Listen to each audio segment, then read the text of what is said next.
News Talk 640 WFNC. David Griffin is on screen on our podcast on our Facebook page and also my YouTube channel. And he is here in Studio One. You are the Food Bank Director at Action Pathways Incorporated. What's the connection between that and Second Harvest, and explain how that all comes together? Good morning. No, good morning. Action Pathways is our parent organization. It's been in existence since 1965. The food bank is one of the programs, so like Head Start and also weatherization and programs through the community service block grant, like a spouse self-sufficient. So the Second Harvest is here in Fayetteville. Mm-hmm. Where are you located? I've been down there a gazillion times. We're at 406 Deep Creek Road. We're here in Fayetteville, but we cover 7 counties in southeast of North Carolina. And there's a connection with South Carolina as well at all, or is that a different proportion? Because I've seen it written both ways. We're part of Feeding the Carolinas, but we all Feed America Food Banks. So it's like 10 of us in the association that covers South Carolina, all the states and things like that. Well, you got some stuff coming up that you want to share with everybody, make sure people are aware that happens kind of on a regular basis. Yes. I mean, the food bank, we serve about 75,000 individuals monthly through our programs, and we are going to have a packing event at the Crown on April the 28th. So we ask for volunteers from 9 to about 1 o'clock. We can be packing about 30,000 meal kits to give out to our child hunger programs and things throughout our 7 counties. So you're going to have you want some volunteers to come.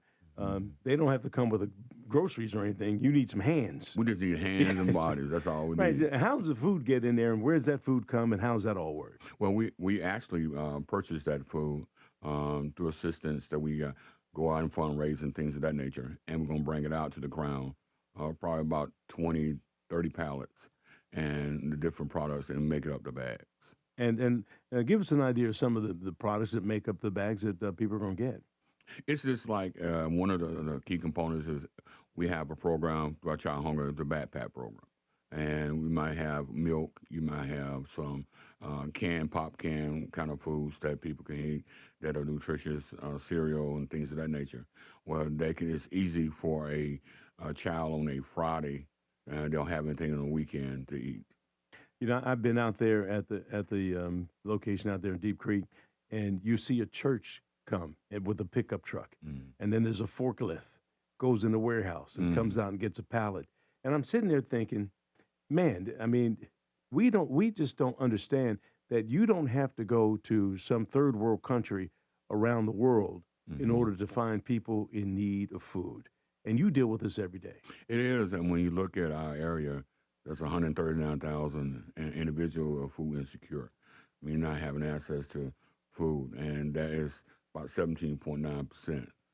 Cumberland County, per se, where we sit at, is 17.8%. And then you look at the number of kids that are really struggling, it's at 60,000 over that area. And then we have seniors who, God forbid, are eating dog food and things of that nature. So getting food to those people who need assistance is a key part of that's our mission of hunger relief. You know, we talk about food deserts, and in some of the communities, of course, there's McDonald's, there's a lot of fast food, but in terms of fresh food, getting food that is nutritious and of some value, that becomes hard to find sometimes in some communities. It really is, and things are getting higher and things of that nature. We have a lot of food deserts. In fact, we have one on Merkson Road when there's not a grocery store you can't get to. And sometimes if you're having barriers of transportation, it's hard for you to get to a store. So you go to not to talk about any partner that we might have that, but it's more high in sodium than they might go to, and health concerns will pop up. So we try to bring out fresh produce and things of that nature. Actually, we have some this weekend at Action Pathways at our headquarters on campground. We have a health fair starting at 9 o'clock on Saturday. You know, the thing about it, and you bring up a good point here about a food desert or eating food that is healthy for you as opposed to some that's high in sodium or whatever it might be. And sometimes it's hard to get parents to say to their kids, no, you're not going to have the McDonald's. I don't want to call any place out in any particular, but the hamburgers and French fries and soft drink or something. Here, sit down here and eat these mixed vegetables and so on. So kids look at you like you're crazy. They do, and one of the things that we try to do, because we have a lot of parents that sometimes, believe it or not, may not know how to cook a certain produce like eggplant or something of that nature. We put recipes out there so they understand and do that, and we're working on open up a culinary kitchen here that have nutrition education.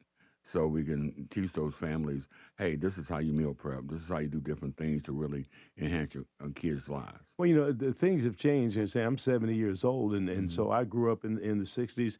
My dad was the cook at our house because mom wasn't there. Mine as well. So somebody better learn how to cook. You got 5 brothers, and some want to learn how to sweep and clean. Someone knows how. So you got to do those things. But some of those skills are not passed down anymore. As a matter of fact,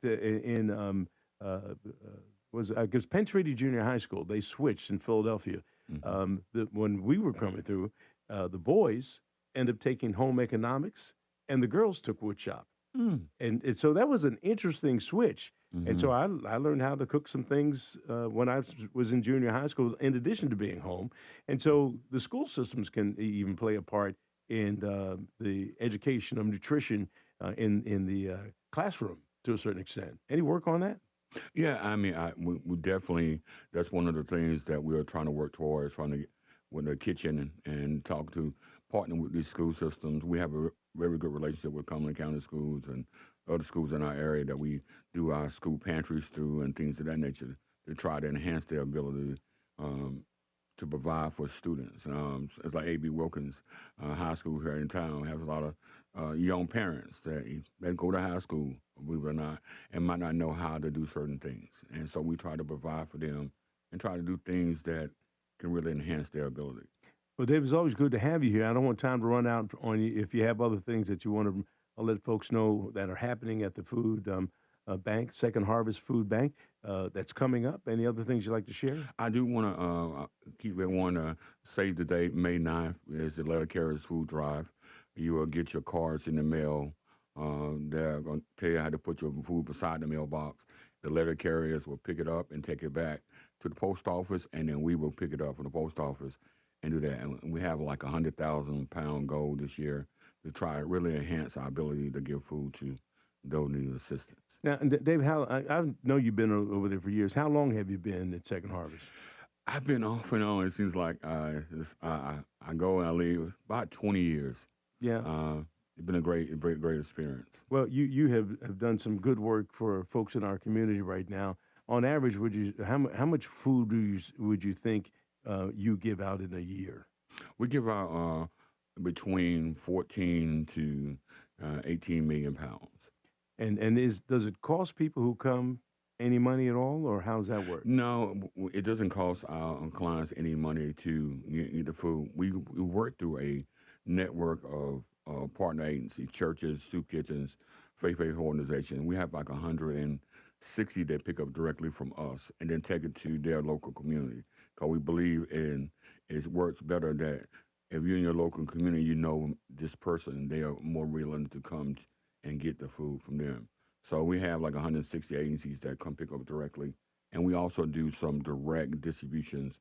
You'll see our trucks doing a mobile pantry site location where we'll bring 10 to 15,000 pounds and give it out to about 300 families. Well, David, doing great work in our community. David Griffin, the Food Bank Director at Action Pathways Incorporated, and Second Harvest is a part of that. Always a pleasure to talk with you. And we'll reach out and get you in here again, especially if you have something special that's going on. Give me a call. Let me know so we can book some time to make sure you get it out. Well, thank you. And my dad's from Philly as well, so I appreciate that. Yeah, your dad's a good man. I can tell you that right now. All right, you're listening to News Talk 640 WFNC. We've got local news right now with CBS 17.